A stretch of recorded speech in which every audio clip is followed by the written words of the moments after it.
Hello बच्चों, let's see this question. इस question में लिखा है man is running with a constant acceleration on a plank which is placed on a horizontal smooth surface, then choose the correct option. तो suppose सबसे पहले हम लोग डायग्राम बना लेते हैं। तो ये सपोज मेरा हॉरिजॉन्टल स्मूथ सरफेस है, ठीक है। ये मेरा हॉरिजॉन्टल स्मूथ सरफेस।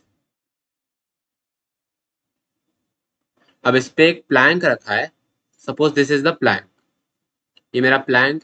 और इस प्लैंक पे एक आदमी, एक मैन दौड़ रहा है विद अ कांस्टेंट एक्सेलरेशन। तो सपोज इस राइट हैंड साइड में एक कांस्टेंट एक्सेलरेशन ए से ये दौड़ रहा है।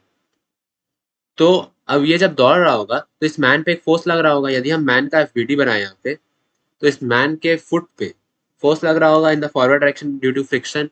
और by Newton's third law of motion, जो मेरा नीचे प्लैंक रखा है, मेरा जो नीचे प्लैंक रखा है उस पर एक रिवर्स डायरेक्शन में फोर्स लग रहा होगा।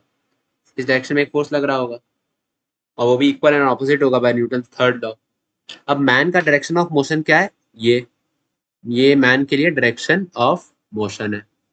और जो प्लैंक है, प्लैंक का डायरेक्शन ऑफ मोशन क्या है? ये backwards, direction of motion backward है।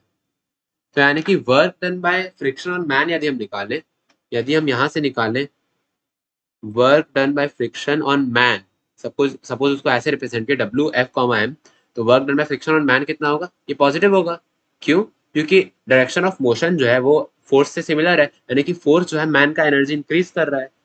या फिर हम इसको ऐसे भी बोल सकते हैं कि वर्क क्या होता है? वर्क होता है एफ डॉट डी एक्स। और क्योंकि डी एक्स और एफ का डायरेक्शन सेम है, तो हम इससे ऐसा बोल सकते हैं कि ना वर्क डन पॉजिटिव होगा।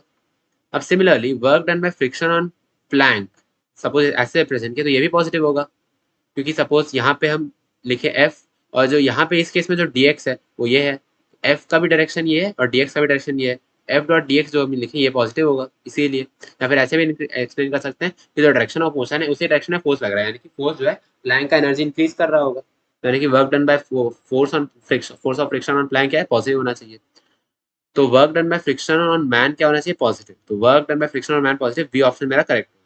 अब उसके बाद work done by friction on plank भी पॉजिटिव, यानी कि C option work done by friction on plank भी पॉजिटिव।